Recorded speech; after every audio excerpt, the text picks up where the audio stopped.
আসসালামু আলাইকুম রহমতুল্লাহি ওয়া বারাকাতুহু। আপনারা সবাই কেমন আছেন? আমাদের একজন ইটালিয়ান প্রবাসী উনি আজকে আমার মাধ্যমে এই মাদ্রাসায় 3 বস্তা চাল, 5 কেজি মসুরির ডাল আর কিছু লবণ দান করা হয়েছে।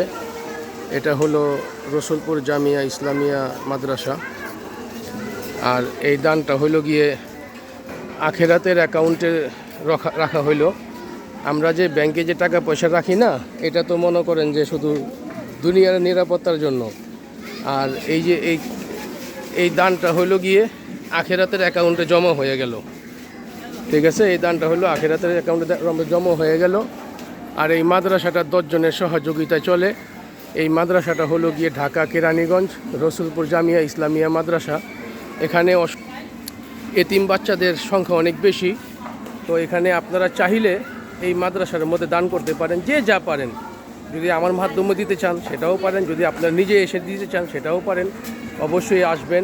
দেখুন, এই পৃথিবীর জমিনে আমরা যে যেখানেই দান করি না কেন, আল্লাহ রাস্তায় দান করা মানে এটা চোখে দেখা যাবে না, এটা কাল কিয়ামতের ময়দানে এটা অ্যাকাউন্টে জমা হয়ে গেল গা, এটা আল্লাহর খাজানার মধ্যে জমা হয়ে গেল ইনশাআল্লাহ তাআলা। বেশি পরিমাণ শেয়ার করবেন, আমাদের যে প্রবাসী ভাই দিছে ওনার জন্য দোয়া করবেন ইনশাআল্লাহ তাআলা। আর আপনারা শেয়ার করবেন এই জন্য যাতে সবাই উৎসাহিত হইয়া আল্লাহর রাস্তায় খরচ করেন এবং আল্লাহর রাস্তায় দান করার তৌফিক দান করেন। আর রসুলপুর মাদ্রাসা এটা হলো গিয়ে ঢাকা কেরানীগঞ্জ রসুলপুর জামিয়া ইসলামিয়া মাদ্রাসা। তো ভালো থাকবেন, আল্লাহ হাফেজ। আসসালামু আলাইকুম রহমতুল্লাহি ওয়া বারাকাতুহু। দেখুন না শত শত কোরআনের পাখিগুলো।